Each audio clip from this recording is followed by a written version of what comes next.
दोस्तों आज मैं आपके सामने लेकर आया हूं पॉलिटिकल साइंस का वो क्वेश्चन जो D2 आपके 2026 के एग्जाम में छपने वाले हैं। दोस्तों मैंने इससे पहले आप लोगों को पॉलिटिकल साइंस से पहले मैंने आप लोगों को ज्योग्राफी में दिखाया था कि आखिर किस प्रकार से क्वेश्चन पूछे जाएंगे, साथ ही साथ मैंने हिस्ट्री का भी दिखाया था। और आज हम लोग डिस्कस करने वाले हैं पॉलिटिकल साइंस का। इसके बाद कौन सा सब्जेक्ट के बारे में देखना चाहते हैं, फटाफट सारा स्टूडेंट्स दोस्तों कमेंट सेक्शन में कमेंट करना ना भूले, और चैनल पर नए आए हैं तो चैनल को सब्सक्राइब करके बेल आइकन को प्रेस करें और कहना अपने मम्मी से कि मां तेरे पसीने की हर एक बूंद को मैं मोती से चमकाऊंगा, तू सपने बड़े देखना मैं पूरा करके दिखलाऊंगा। आइए सर बिना देर के दोस्तों कंप्लीट सॉल्यूशन हम लोग बात करते हैं बड़ी सुंदर तरीके से। और हाँ, उससे पहले जो भी स्टूडेंट्स चाहते हैं कि सर मुझे अच्छी तरह से क्लास 12th में तैयारी करना है बचे हुए समय में, तो दोस्तों हमारा ऑनलाइन क्लास स्टार्ट हो चुकी है, जहां पे अभी आप लोगों का 90% दोस्तों मार्क्स लाने का प्रॉमिस किया गया है। जी हाँ, बस मैं जितना बताता हूं ईमानदारी पूर्वक आप लोगों को स्टडी कर लेना है। दोस्तों अभी हमारे कोर्स में 60% का ऑफर चल रही है, यानी 9 से 99 रुपया का कोर्स आपको मात्र मिल रहा है 399 रुपया। यानी एक बार पे करें और 2026 तक हमारे साथ सुबह और शाम दोनों टाइम दोस्तों ऑनलाइन क्लास में जुड़े रहे, और मस्त तरीके से दोस्तों आप लोगों को बताया जाता है, वो भी देहाती लैंग्वेज में। जी हाँ दोस्तों, यहां पर रट्टा लगाने की कोई सींध नहीं है भाई। यहां पे सबसे पहले चैप्टर को समझाया जाता है, फिर ऑब्जेक्टिव बताई जाती है, फिर देन आप लोगों को डिस्कस कराया जाता है सब्जेक्टिव। और सब्जेक्टिव क्वेश्चन भी दोस्तों आप लोगों का 3 तरह का होता है, वेरी शॉर्ट क्वेश्चन अलग, शॉर्ट क्वेश्चन अलग, लॉन्ग क्वेश्चन अलग। दोस्तों इतना सारा चीज आप लोगों को प्रोवाइड किया जा रहा है, ये मौका अपने हाथों से यूं ही जाने ना दे, बार बार मिलने वाला नहीं है भाई। यहाँ पे सिर्फ गरीब बच्चों को मदद किया जा रहा है। तो दोस्तों प्ले स्टोर से मिसाइल क्लासेस के आपको डाउनलोड करके ये फाउंडेशन कोर्स को ज्वाइन कर लेना है, जो अभी आप लोगों का क्लास रनिंग चल रही है। ओके, आइए गुरुजी, कोई भी दिक्कत होगी नंबर स्क्रॉल हो रही है, अपने व्हाट्सएप कीजिएगा, ठीक ना। पहला क्वेश्चन, व्हाट्सएप पैक्ट कब हुआ था? सबसे पहला दोस्तों क्वेश्चन जो है हिंदी इंग्लिश दोनों में होगी ताकि कोई प्रॉब्लम नहीं होगा। व्हाट्सएप पैक्ट है क्या? दोस्तों आप सभी को पता है कि हमारा 1945 में हमारा जो है शीत युद्ध का दोस्तों शुरू होती है। कब? जब हमारा 1945 में दोस्तों 1945 में द्वितीय विश्व युद्ध, याद रखिएगा दोस्तों, द्वितीय विश्व युद्ध की जब हमारा समाप्ति होती है तो शीत युद्ध का दौर शुरू होता है।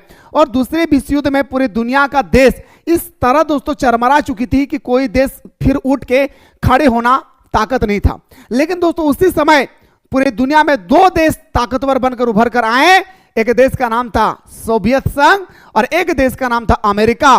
तो दोस्तों अमेरिका का सैनिक गुट का नाम था नाटो, और हमारा सोवियत संघ के सैनिक गुट का नाम था क्या? तो बताएंगे सर वार्सा पैक्ट। याद रखिएगा दोस्तों, ठीक है। वार्सा पैक्ट किसका नाम था मेरे भाई? तो हमारा सैनिक गुट का नाम था क्या? हमारा जो अमेरिका का सैनिक गुट था दोस्तों उसका नाम था हमारा नाटो, और हमारा जो दोस्तों था USSR यानी जिसे हम लोग सोवियत संघ आज हम लोग रूस के नाम से जानते हैं, उनका सैनिक गुट का नाम था वार्सा पैक्ट। दोस्तों वार्सा पैक्ट का गठन होता है 1955 तो 1955 में गठन क्यों करता है आखिर रूस?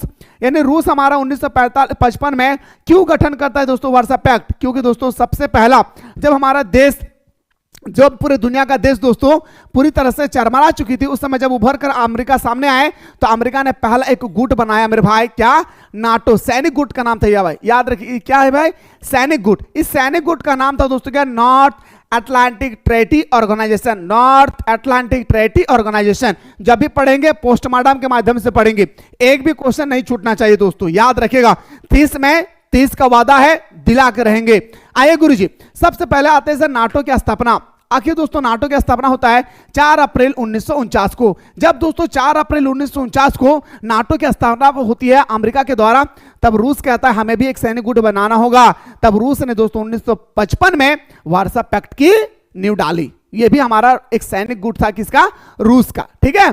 तो 1949 में दोस्तों हमारा नाटो की स्थापना होती है। पूरा डेट याद रखिएगा, यहां से क्वेश्चन छपेगी, 200% का गारंटी है। याद रखिएगा कितना परसेंट का? 200% का। अगर आपसे पूछा जाएगा दोस्तों कि नाटो का मुख्यालय कहां है? ब्रुसेल्स, जो बेल्जियम की राजधानी है। याद रखिएगा बेल्जियम की राजधानी ब्रुसेल्स में दोस्तों हमारा नाटो का मुख्यालय है। तीसरा क्वेश्चन याद रखिएगा, सदस्य देश अगर हम लोग बात करें तो पहले दोस्तों इसमें 12 को सदस्य था, लेकिन जैसे जैसे दुनिया बीतती गई 2025 के अकॉर्डिंग इसमें 32 देश शामिल हो गया। दोस्तों इसका नींव रखने वाला कौन था? अमेरिका। याद रखिएगा इसका नींव रखने वाला कौन था मेरे भाई? अमेरिका। इतना सारा चीज दोस्तों आप लोग अपने दिल के दरवाजे पे बंद कर लेना है दोस्त। क्वेश्चन आएगी जब मैं कह रहा हूं तो क्वेश्चन आएगी, 100% याद रखिएगा, ठीक है। तो ये सर नाटो के बारे में इतना सारा चीज मैंने बताया। जब नाटो का मैं सब्जेक्टिव क्वेश्चन लेकर आऊंगा तो और भी पोस्टमार्टम हो जाएगी वहां पे, है ना। फिलहाल आप लोगों को इतना याद रखना है कि नाटो का मुख्यालय कहां पे है, ब्रुसेल्स में है, बेल्जियम की राजधानी। दिनांक 4 अप्रैल 1949 में इसकी स्थापना होती है। जब इसकी स्थापना हुई थी 1949 में, उस समय देशों की संख्या 12 को था, लेकिन जुड़ते जुड़ते 32 को हो चुकी है। अब बात करते हैं सर हम लोग पहला गुट निरपेक्ष सम्मेलन कब हुआ था। दूसरा क्वेश्चन दादा आप लोगों से पूछल गए रे भाई हमर बहन, दूसरा क्वेश्चन तो हनी से करो रे दादा, कहो ना कि पहला गुट निरपेक्ष सम्मेलन कब हुआ था। तो दोस्तों गुट निरपेक्ष सम्मेलन कहां हुआ था, तो बताएंगे सर बेलग्रेड में। कहां मेरे भाई, याद रखिएगा दोस्तों, बेलग्रेड में। सबसे पहला गुट निरपेक्ष सम्मेलन कहां हुआ था, बेलग्रेड में। लेकिन अगर आपसे पूछा जाएगा कि कब हुआ तो 1961, और आपसे यही क्वेश्चन पूछा गया था 1961 में। ऑप्शन नंबर हमारा 20 का सही उत्तर हो जाएगा। अगला क्वेश्चन बढ़ते हैं सर, सोवियत संघ। जब जब मैं सोवियत संघ की नाम लो आप लोग याद रखिएगा मैं रूस के बारे में बात कर रहा हूं। सोवियत संघ के विभाजन के बाद दोस्तों, सोवियत संघ का विभाजन कब होता है, 1991 को। याद रखिएगा जैसे दोस्तों हमारा शीत युद्ध का अंत होता है तो सोवियत संघ का विघटन हो जाती है। याद रखिएगा 1991 में हमारा सोवियत संघ का क्या हो जाता है मेरे दोस्तों, विघटन हो जाती है। तो सोवियत संघ के विभाजन के बाद रूस का प्रथम निर्वाचित राष्ट्रपति कौन मिले, तो बताएंगे सर हमारा बोरिस येल्त्सिन। कौन मेरे भाई, बोरिस येल्त्सिन। याद रखिएगा बहुत इंपॉर्टेंट क्वेश्चन है मेरे भाई, क्या, बोरिस येल्त्सिन। 1991 में सोवियत संघ का विघटन हो जाती है और हमारा पहला जो हमारा राष्ट्रपति बनती है मेरे दोस्तों, बोरिस येल्त्सिन। एक क्वेश्चन आता है बहुत ही तगड़ा क्वेश्चन जो 5 मार्क्स का पूछा जाता है। कितना मार्क्स का मेरे भाई, 5 मार्क्स में पूछा जाता है कि आखिरकार 1991 में सोवियत संघ का विघटन क्यों होता है, इसका क्या परिणाम है और क्या कारण है। ये 3 क्वेश्चन दोस्तों अपने दिल के दरवाजे पे बंद कर लेना, मैंने क्लास में बहुत सुंदर तरीके से बताया हूं, ठीक है। आइए गुरुजी अगला क्वेश्चन में बात करते हैं, यूरोपीय आर्थिक सहयोग संगठन की स्थापना कब हुई थी। यूरोपीय आर्थिक सहयोग की आपसे पूछा गया कि इसकी स्थापना कब होती है, तो बताएंगे सर 1948 में इसकी स्थापना होती है। कब होती है मेरे भाई, 1948 में इसकी स्थापना होती है। अगर आप लोग अगला क्वेश्चन में बात करते हैं दोस्तों आसियान के बारे में, और हाँ आसियान के बारे में 100% नहीं मैं 200% की गारंटी देता हूं। क्या आपसे क्वेश्चन पूछेगा, ऑब्जेक्टिव में भी क्वेश्चन पूछेगी, सब्जेक्टिव में भी पूछेंगे, एकदम 1000% की गारंटी देता हूं दोस्त। जब फाइनल एग्जाम होगा उस समय कहेंगे सर आपने जो बताया था D2 वही आया, ठीक है। तो आइए सर आसियान के बारे में बात करते हैं। सबसे पहले बोल रहा सर आसियान का सदस्य नहीं है भाई, हमें नहीं पता है दोस्तों कौन आसियान का सदस्य नहीं है। सबसे पहले आसियान के बारे में कुछ बात बताता हूं, गौर से सुनिएगा। सबसे पहला क्वेश्चन 2 मार्क्स का क्वेश्चन आता है, आसियान का पूरा नाम बताइए। 2 मार्क्स का क्वेश्चन आता है, जी हाँ, जिसे हम लोग वेरी शॉर्ट क्वेश्चन बोलते हैं भाई, ठीक है। तो पूछते हैं सर आसियान का जो हमारा फुल फॉर्म है association of south east Asian national. याद रखिएगा जिसे आज हम लोग हिंदी में दक्षिण पूर्वी एशिया राष्ट्रीयों का संगठन कहते हैं। याद रखिएगा हमारा जो है आसियान, इसका फुल फॉर्म होता है association of south east Asia nation, ठीक है। अगर हिंदी में पूछे दक्षिण पूर्वी एशिया राष्ट्रीयों का संगठन, ओके। अगर बात करें सर स्थापना की, किसका मेरे भाई, आसियान की स्थापना की अगर बात करें तो दोस्तों 8 अगस्त 1967 को हुआ है भाई। याद रखिएगा आसियान की स्थापना कब होती है मेरे भाई, 8 अगस्त 1967 में हमारा आसियान की स्थापना होती है। दूसरी बात, इसका मुख्यालय कहां है मेरे भाई, तो बताएंगे सर बैंकॉक। कहां पे है मेरे भाई, बैंकॉक, थाईलैंड की राजधानी बैंकॉक में इसकी मुख्यालय है। इस बात को भी याद रखिएगा, किसका, आसियान का। दोस्तों जब इसका गठन हुआ था ना, जब इसका आसियान का गठन हुई थी ना, उस समय सिर्फ 5 गो देश था। कितना गो दादा, 5 गो देश था रे भाई, याद रखिया। जब आसियान का गठन भले लेना रे दादा तखन 5 गो देश शामिल है। 5 गो देश का नाम याद रखिएगा, Indonesia, Malaysia, Philippines, Singapore, Thailand, ये 5 देश शामिल था। लेकिन दोस्तों आज अगर हम लोग बात करें तो आज हमारा आसियान में वर्तमान 2025 के अकॉर्डिंग 10 गो देश शामिल हो गया। Indonesia, Malaysia, Philippines, Singapore, Thailand, Brunei, Vietnam, Laos, Myanmar, Cambodia. याद रखिएगा दोस्तों ये 10 गो देश जो है शामिल हो गया। और सबसे इंपॉर्टेंट बात और बताऊं, भारत का वह कौन सा पड़ोसी देश है जो आसियान का सदस्य है। भारत का वो कौन सा पड़ोसी देश है दादा जो आसियान का सदस्य है, तो बताएंगे सर हमारा म्यांमार। याद रखिएगा, भूलिएगा नहीं भाई, बहुत इंपॉर्टेंट चीज बताया हूं। भारत का वो कौन सा पड़ोसी देश है जो हमारा आसियान में शामिल है, तो बताएंगे सर म्यांमार। तो आपको आसियान के बारे में इतना चीज याद रखना है भाई। आसियान के बारे में। स्थापना कब हुई, मुख्यालय कहाँ है, जब इसकी स्थापना हुई थी उस समय कितना देश था, वर्तमान में कितना देश शामिल है, ये सारे चीजों को आप लोगों को याद रखना है। और हाँ, ये इतना डिटेल्स में इसलिए बात कर रहा हूं क्योंकि दोस्तों कंपटीशन में पूछा जाएगा। दोस्तों याद रखिएगा, सिर्फ पढ़ाई क्लास 12 के लिए मत कीजिए, जीवन के लिए कीजिए और कंपटीशन के लिए भी साथ ही साथ करते चले जाइए, ताकि जब कल दिन जाकर नौकरी की तैयारी करें ना तो आपको सुविधा हो। ठीक है, और वही चीज को देखते हुए हमारे मिसाइल क्लासेस के एप्लीकेशन पे दिन रात दोस्तों आप लोगों को क्लास जो है होती है। ओके, हाँ सर, क्वेश्चन नंबर जो हमारा 5 है वो आपसे पूछा गया था क्या कि कौन सा देश शामिल नहीं है भाई, तो इंडोनेशिया है, सिंगापुर है, फिलीपींस है, पर श्रीलंका नहीं है भाई, याद रखिएगा। ऑप्शन नंबर क्या हो जाएगा सर, हमारा डी इसका राइट आंसर हो जाएगा। अगला क्वेश्चन में बढ़ते हैं सर, अगला क्वेश्चन है क्वेश्चन नंबर नेक्स्ट, आइए sir question number next sir, हरित क्रांति का संबंध है। दोस्तों अगर आपसे मैं बात करूं सबसे पहले, ये हमारा जो हरित क्रांति है, आपको कुछ इंपॉर्टेंट की पॉइंट बता रहा हूं, नोट डाउन करते रहिएगा। हरित क्रांति का संबंध दोस्तों कब होती है, किस पंचवर्षीय योजना में, तो बताएंगे सर तीसरी पंचवर्षीय योजना में। क्या मेरे भाई, तीसरी पंचवर्षीय योजना, याद रखिए तीसरी पंचवर्षीय योजना, याद रखिए तीसरी पंचवर्षीय योजना कब होती है मेरे भाई, तो पहला पंचवर्षीय योजना होता है दोस्तों 1951 से 1956, दूसरा होता है सर 1956 से, याद रखिए दोस्तों 1956 से 1961, और तीसरा होता है सर 1961 से, याद रखिएगा 1966। तो दोस्तों 1961 से 1966 के बीच में होता है हमारा तीसरी पंचवर्षीय योजना, और हरित क्रांति का संबंध हमारा तीसरी पंचवर्षीय योजना से ही है। याद रखिए हरित क्रांति का संबंध किससे मेरे भाई, हमारा तीसरी पंचवर्षीय योजना से ही संबंधित है, लेकिन ये 1960 के दशक में इसकी स्थापना हुई थी। हरित क्रांति का अगर स्थापना की बात करें दोस्तों तो 1960 के दशक में होती है। दूसरा क्वेश्चन याद रखिएगा दोस्तों, हरित क्रांति का विश्व में जनक किसे कहा जाता है, विश्व में हरित क्रांति में विश्व का जनक किसे कहा जाता है, डॉक्टर बारलॉग को। याद रखिएगा डॉक्टर बारलॉग को, किसको मेरे भाई, बारलॉग, याद रखिए डॉक्टर बारलॉग को कहा जाता है, किसको मेरे भाई, डॉक्टर बारलॉग को कहा जाता है विश्व में हरित क्रांति का जनक।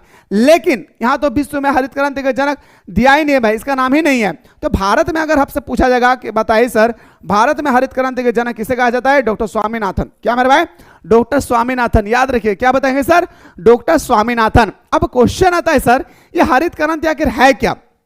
दोस्तों 1960 में हमारे देश इस कदर दोस्तों अनाज से जूझ रहे थे कि लोग दूसरे देशों से हमें अनाज मंगाना पड़ रहा था। उस समय हमारे दोस्तों इंदिरा गांधी कहते हैं कि नहीं, अपने देश में ही दोस्तों क्या होना चाहिए, हमें उत्तम बीज होना चाहिए, क्या एक ऐसी फसल का उत्पादन हो जिसे हमें दूसरे देश से मंगाना ना पड़े।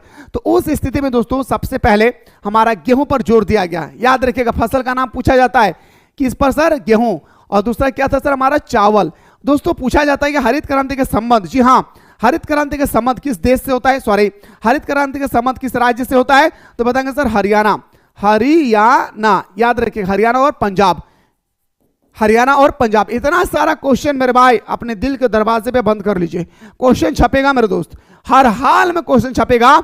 हरित क्रांति के जनक, विश्व में हरित क्रांति के जनक डॉक्टर बारलॉग, भारत में हरित क्रांति के जनक डॉक्टर स्वामीनाथन। अगर आपसे पूछा जाएगा हरित क्रांति का संबंध किस पंचवर्षीय योजना से है, तीसरी पंचवर्षीय योजना, कब हुआ था 1960 के दशक में। तीसरी पंचवर्षीय योजना कब से कब तक चला था, 1961 से 1966।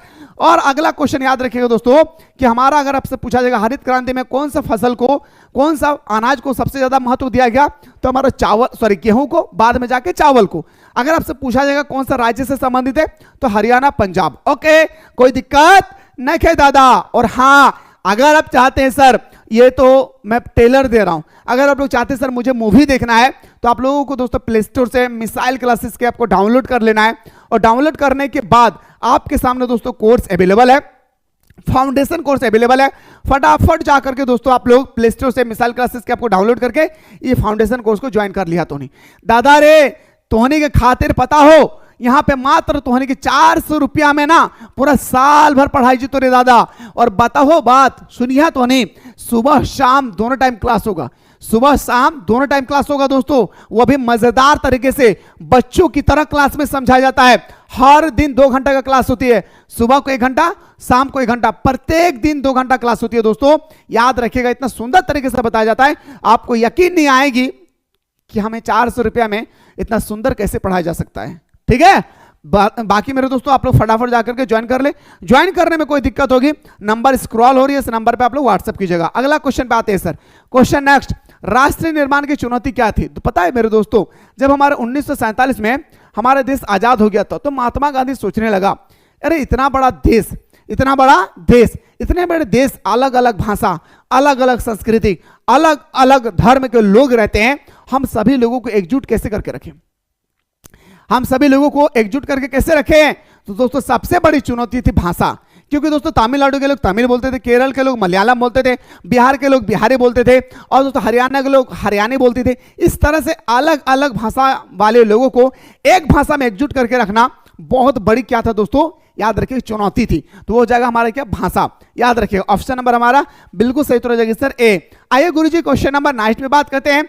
संयुक्त राज्य अमेरिका ने साम्यवाद के विस्तार को रोकने के लिए किन सैनिक समझौता तथा संगठनों का निर्माण किया था? अब मेरे भाई मैंने अभी तो फर्स्ट क्वेश्चन में बताया था, सैनिक का नाम लेते ही पता चलता है दोस्तों, नॉर्थ अटलांटिक ट्रीटी ऑर्गेनाइजेशन यानी हमारा नाटो, जिसकी स्थापना 4 अप्रैल 1949 में होती है, मुख्यालय ब्रुसेल में, जो दोस्तों हमारा क्या है भाई? बेल्जियम की राजधानी है। और ये भी मैंने बताया था दोस्तों कि नाटो में पहले 12 को देश शामिल था, आज हमारा 32 को देश शामिल हो चुकी है। ओके आइए गुरुजी नेक्स्ट क्वेश्चन में बढ़ते हैं सर। सोवियत संघ में निम्नलिखित संघीय गणराज्य थे। सोवियत संघ में दोस्तों टोटल कितना गणराज्य शामिल थे? सोवियत संघ में टोटल कितना शामिल थे? तो दोस्तों बताएंगे सर 15 को। याद रखिए दोस्तों 15 को गणराज्य शामिल थे, यानी 15 को राज्य शामिल थे। याद रखिएगा ऑप्शन नंबर बी हमारा सही उत्तर हो जाएगा। अगला क्वेश्चन में बात करते सर, भारत के राष्ट्रपति प्रणब मुखर्जी 2 जून 2015 के किस पूर्वी सोवियत देश की यात्रा की थी?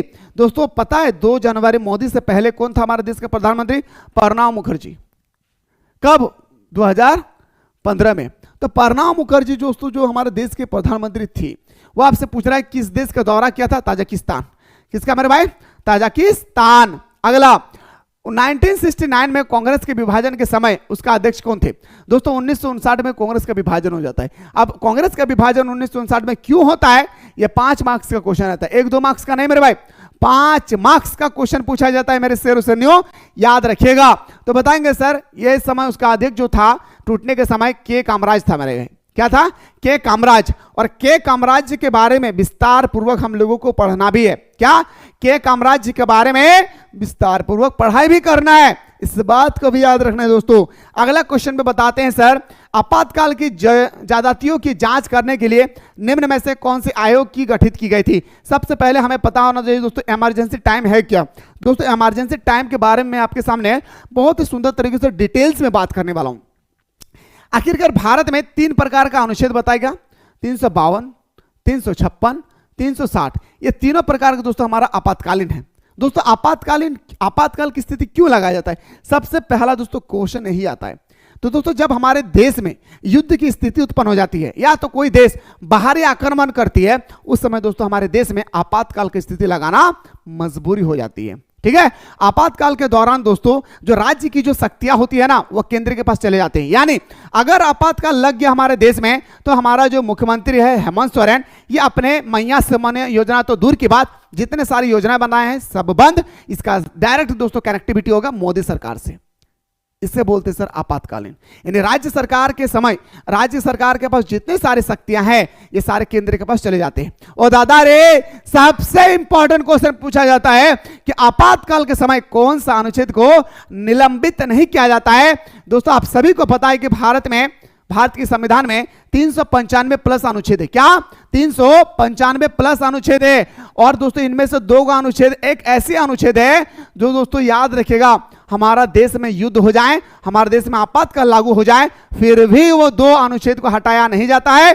अनुच्छेद का नाम याद रखिएगा रे भाई। पहला अनुच्छेद है सर 20, दूसरा अनुच्छेद है सर हमारा 21। ये 2 अनुच्छेद ऐसे अनुच्छेद है जिसको दोस्तों हटाया नहीं जाता है। बाकी 393 अनुच्छेद को दोस्तों समाप्त कर दिया जाता है। कॉपी पेन लेकर बैठे ना, लिख लीजिए आपातकाल के दौरान कौन से अनुच्छेद को निलंबित नहीं किया जाता है, यानी कौन सा अनुच्छेद को हटाया नहीं जाता है? तो बताएंगे सर हमारा 20 और 21, अनुच्छेद नंबर 20 और 21। ठीक है, आइए गुरुजी बात करते हैं सर सबसे पहले भारतीय संविधान में आपातकाल की व्यवस्था। संविधान का अनुच्छेद 352 से लेकर 360 के बीच में हमारा आपातकाल की व्यवस्था के बारे में बताया गया है, जो 352 है, 356 है और 360 है। ओके, पहला आपातकाल की अगर हम लोग बात करें तो दोस्तों राष्ट्रीय आपातकाल हम लोग बोलते हैं। इसे क्या बोलते हैं मेरे भाई? इसे हम लोग बोलते हैं क्या? राष्ट्रीय आपातकाल। याद रखिएगा। इसे हम लोग क्या बोलते हैं दोस्तों, पहला हमारा क्या बोलता है, राष्ट्रीय आपातकाल। क्या बोलेंगे मेरे भाई, पहला को हम लोग बोलते हैं क्या, राष्ट्रीय आपातकाल। ठीक है, जैसे हम लोग नेशनल इमरजेंसी कहते हैं। ये कब लागू किया जाता है दोस्तों, कब हमारे देश में लगाया जाता है, गौर कीजिएगा, जब भारत की सुरक्षा को बाहरी आक्रमण, युद्ध या सशस्त्र विद्रोह से खतरा हो। जैसे दोस्तों पाकिस्तान और भारत में अभी हमला चल रही थी, तो पाकिस्तान वाले भारत में अगर बम ब्लास्ट कर दिया, कुछ भी कर दिए, तो दोस्तों हमारे देश में क्या हो जाएगी, आपातकाल लागू हो जाएगा। उसको बोलते हैं हम लोग क्या, राष्ट्रीय आपातकाल, यानी पूरे देश में लागू हो जाएगा। ठीक है, ये बताएगा सर अनुच्छेद नंबर 352 में। यानी दोस्तों आपसे पूछा जाएगा कि राष्ट्रीय आपातकाल कहां पर लगाया जाता है, सॉरी कौन सा अनुच्छेद में, तो 352 में। आइए गुरुजी बात करते हैं दोस्तों अगला। दूसरा सर हमारा राज्य, एक सर राष्ट्रीय था, राष्ट्र का मतलब नेशनल, यानी पूरे भारत में। ठीक है, पूरे भारत में। एक होता है सर राज्य आपातकाल, जिसे दोस्तों हम लोग राष्ट्रपति शासन भी बोलते हैं।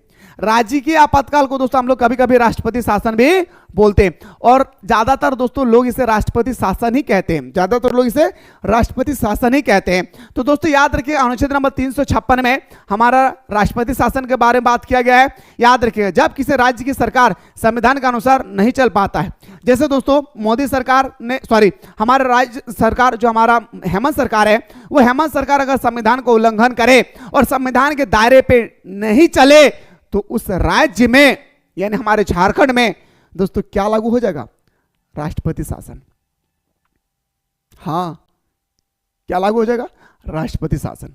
ठीक है, तीसरा आते सर, याद रखिएगा आर्थिक आपातकालीन, जो भारत में अभी तक एक बार भी नहीं लगा है भाई, ये अभी तक भारत में एक बार भी नहीं लगा है, याद रखिएगा। ठीक है, आइए सर अनुच्छेद नंबर 360 में क्या है, आर्थिक आपातकाल, जब देश की वित्तीय स्थिरता खतरा हो। अब तक शासन में, अब तक भारत में कभी भी लागू नहीं हुआ है भाई, ये अभी तक भारत में दोस्तों एक बार भी लागू नहीं हुआ है, इसको याद रखिएगा। आर्थिक आपातकाल अभी तक देश में एक बार भी लागू नहीं हुआ है। खैर आपसे पूछा जाए दोस्तों, आपातकाल की देखभाल के लिए आपसे पूछा गया कि आपातकाल की देखभाल के लिए किस आयोग का गठन किया गया था, शाह आयोग। याद रखिएगा, किस आयोग का गठन किया गया था मेरे दोस्तों, शाह आयोग का गठन किया गया था, याद रखिएगा। जैसे दोस्तों अगला क्वेश्चन आपसे पूछा गया था, बताइए क्वेश्चन नंबर आपका जो है 14, 1952 से 1967 के बीच भारतीय राजनीति में किस पार्टी का वर्चस्व रहा। और मेरे दादा इस क्वेश्चन को एकदम दिल के दरवाजे पे बंद कर लेना रे मेरे भाई, बहुत इंपॉर्टेंट है। तो बात करते हैं सर, कांग्रेस का दबदबा था 1952 से 1967 के बीच में दोस्तों, कांग्रेस पार्टी का दबदबा था। और एक बात मैं बताते चलूं, कांग्रेस की स्थापना अगर आपसे पूछा जाएगा दोस्तों, तो बताएंगे दोस्तों क्या, तो बताएंगे मेरे भाई क्या, 8 दिसंबर, क्या मेरे भाई, 8 दिसंबर 1885, 8 दिसंबर 1885 में दोस्तों इसकी क्या होती है, स्थापना होती है। याद रखिएगा, अगर इसका स्थापना कौन करता है भाई, स्थापना कौन करता है ना, संस्थापक, संस्थापक कौन है भाई, तो बताएंगे संस्थापक हमारा कौन है, A.O. ह्यूम। याद रखिए क्या मेरे भाई, A.O. ह्यूम। कांग्रेस पार्टी का स्थापना किसने किया था दोस्तों, 1885 में A.O. ह्यूम के द्वारा कांग्रेस पार्टी का स्थापना किया गया था, जिसका दबदबा था 1952 से 1967 के बीच में। अगला क्वेश्चन में बढ़ते हैं सर, कौन सी रेखा भारत और बांग्लादेश के बीच सीमा रेखा निर्धारित करती है। आइए गुरुजी, इस क्वेश्चन को लेकर काफी ज्यादा स्टूडेंट्स में और टीचर्स में भी मतभेद है ना, इसीलिए तो कह रहा हूं कि डिटेल्स में पढ़ना चाहिए हर एक इंसान को। सिर्फ रट्टा लगा ले तो क्लास 12 तो पास कर ही जाएंगे किसी तरह से, जिसके मार्क्स का कोई वैल्यू भी नहीं होता है। लेकिन दोस्तों अगर हम डिटेल्स में पढ़ें तो कल दिन जाके अगर कंपटीशन की तैयारी करें, एसएससी, रेलवे, बैंकिंग, डिफेंस की तैयारी करें, झारखंड पुलिस की तैयारी करें, उस समय काम आएगी। तीसरा, डिटेल्स में पढ़ने से दोस्तों हमारा एक्सटर्नल नॉलेज मिलता है, ये होती है सर पढ़ाई। क्लास 12 तो हमारा होगा ही होगा, साथ ही साथ कंपटीशन का भी तैयारी हो जाएगी, और साथ ही साथ दोस्तों हमारा माइंड में दोस्तों एक्सटर्नल क्वेश्चन भी आ जाएगा। इसलिए तो दोस्तों आप लोगों को कह रहा हूं कि अगर डिटेल्स में पढ़ना चाहते हैं तो प्ले स्टोर से जल्दी से मिसाल क्लासेस की आपको डाउनलोड कर लें। डाउनलोड करने के बाद फटाफट जाकर के प्ले स्टोर से डाउनलोड करने के बाद ये फाउंडेशन कोर्स को आप लोग एनी हाउ ज्वाइन कर ले। पढ़े कहीं से भी मेरे दोस्त, सिलेक्शन यहीं से होगा, ये हमारा वादा रहा। जी हां, इतना बच्चों की तरह दोस्तों चैप्टर को समझा जाता है, बच्चों की तरह एक एक पॉइंट को दोस्तों आप लोगों को समझाया जाता है। इसलिए लेट ना करें दोस्तों, जाएं, ज्वाइन करें, और हमारे साथ सुबह शाम दोनों टाइम क्लास चल रही है, आनंद रहे। ज्वाइन करने में अगर कोई दिक्कत होगी, इस नंबर पर स्क्रॉल जो हो रही है, इस नंबर पर व्हाट्सएप कीजिएगा, हमारी टीम आपको रिप्लाई करेगी। आइए गुरुजी, क्वेश्चन पे आते हैं सर, कौन सी रेखा भारत और बांग्लादेश के बीच सीमा रेखा को निर्धारित करती है। कंफ्यूजन वाले क्वेश्चन, जी हाँ, स्टूडेंट्स तो दूर के बाद टीचर्स कंफ्यूजन हो जाता है मेरे भाई। सबसे पहले मैं बताऊं दोस्तों, ये हमारा क्या है, पाकिस्तान। पाकिस्तान और अफगानिस्तान, ए आप लिख देते दोस्तों, अफगानिस्तान। पाकिस्तान और अफगानिस्तान के बीच सीमा रेखा को हम लोग डूरंड लाइन कहते हैं। मैकमोहन रेखा, मैकमोहन रेखा इंडिया वर्सेस चाइना, याद रखिएगा, भारत वर्सेस, भारत और चीन के बीच की सीमा रेखा को मैकमोहन रेखा कहते हैं। भारत और पाकिस्तान के बीच की रेखा को रेड क्लिफ रेखा कहते हैं। तो बांग्लादेश को क्या कहेंगे सर? तो दोस्तों पता है, जब हमारे देश आजाद हुई थी 1947 में, 1947 में, उस समय भारत पाकिस्तान से अलग हो गया था। यस या नो? भारत पाकिस्तान से अलग हो गए थे। अब जब अलग होता है दोस्तों, बांग्लादेश, पता है बांग्लादेश, बांग्लादेश वो तो हमारा पश्चिमी पाकिस्तान हो गया, ये तो हमारा पूर्वी पाकिस्तान हो गया, जो इधर वाला है भारत के ऊपर में जो है वो तो हमारा पूर्वी पाकिस्तान हो गया। पता है दोस्तों, बांग्लादेश दावा करने लगा कि ये पाकिस्तान, ये हमारा हक है। बांग्लादेश को दोस्तों कहने लगा, यहां पाकिस्तान वाले बांग्लादेश को कहने लगा ये हमारा पाकिस्तान है, यानी हमारा पश्चिमी पाकिस्तान है और ये हमारा पूर्वी पाकिस्तान है। तब दोस्तों 1971 में, हाँ 1971 में दोस्तों भारत ने वहां पे सेना भेजी और बांग्लादेश को आजाद कराया। इसीलिए तो कहा जाता है कि बांग्लादेश की उत्पत्ति कब होती है? 1971 में। तो दोस्तों इसी लाइन को ना, यहाँ पे जो लाइन दिया गया था ना, उस समय पाकिस्तान वाले बोल रहे थे मेरा है, लेकिन दोस्तों रियलिटी किसका था? भारत और बांग्लादेश के बीच में। तो बताएंगे सर ये भारत और बांग्लादेश के बीच में है हमारा रेड क्लिफ रेखा। ऑप्शन नंबर हमारा क्या हो जाएगा सर? सी इसका राइट आंसर होगा। इसके पीछे बहुत डिटेल से मेरे दोस्तों मैं क्लास में बता चुका हूं, जो हमारे साथ पढ़ रहे हैं भाई, ठीक है। ऑप्शन नंबर हमारा सी इसका राइट आंसर हो जाएगी, ठीक है। आइए गुरुजी अगला क्वेश्चन में बात करते हैं सर, भारत का पहला उप प्रधानमंत्री। भारत का पहला प्रधानमंत्री तो हमारा पंडित जवाहरलाल नेहरू थे, लेकिन दोस्तों आपसे पूछा गया ना कि भारत का पहला प्रधानमंत्री मत बोलिए, भारत का जो है उप प्रधानमंत्री कौन था? सरदार वल्लभ भाई पटेल। याद रखिएगा, प्रधानमंत्री जिसका कार्यकाल 5 वर्ष का होता है। 5 क्वेश्चन बता रहा, सुनिएगा, कार्यकाल कितना वर्ष का होता है? 5 वर्ष का, ठीक है। दूसरा, प्रधानमंत्री की नियुक्ति कौन करता है? बताएंगे सर, राष्ट्रपति। याद रखिए, कौन करता है दोस्तों इसकी नियुक्ति? राष्ट्रपति करता है। राष्ट्रपति की नियुक्ति कौन करता है दोस्तों? तो देश के प्रधानमंत्री। राष्ट्रपति को शपथ कौन दिलाता है दोस्तों? Supreme court. क्या मेरे भाई? राष्ट्रपति को शपथ ग्रहण कौन दिलाता है? सुप्रीम कोर्ट के मुख्य जस्टिस। याद रखिएगा, भूलिएगा नहीं, पूरा डिटेल्स में बात कर रहा हूं दोस्तों। एक एक क्वेश्चन का हक दोस्तों उठाना है, क्योंकि माँ बाप बहुत उम्मीद लगाकर हम लोगों को पढ़ा रहे हैं भाई, है ना। अगला क्वेश्चन है, संयुक्त प्रगतिशील गठबंधन का नेतृत्व किस पार्टी द्वारा किया जा रहा था? तो दोस्तों ये पार्टी द्वारा जो किया जा रहा था उस पार्टी का नाम था हमारा Congress party. Option number C हमारा सही उत्तर हो जाएगा। अगला क्वेश्चन पे आते हैं सर, मंडल आयोग की सिफारिश को 1990 में किस प्रधानमंत्री ने लागू किया था? सबसे पहला तो आप लोग याद रखिएगा कि मंडल आयोग आखिर क्या है। 3 मार्क्स का क्वेश्चन आता है, जी हाँ 3 मार्क्स का क्वेश्चन पूछा जाता है मेरे दोस्तों मंडल आयोग के बारे में। खैर मंडल आयोग की स्थापना कब होती है सर? 1990 में, ठीक है। तो आपसे पूछा गया कि मंडल आयोग जो है इसकी स्थापना किस प्रधानमंत्री ने लागू किया था? तो बताएंगे बीपी सिंह। क्या मेरे भाई? बीपी सिंह ने किया था। Option number B. आपातकाल के दौरान नवनिर्माण आंदोलन का नेतृत्व किसने किया था? आपातकाल के दौरान नवनिर्माण आंदोलन का नेतृत्व किसने किया था दोस्तों?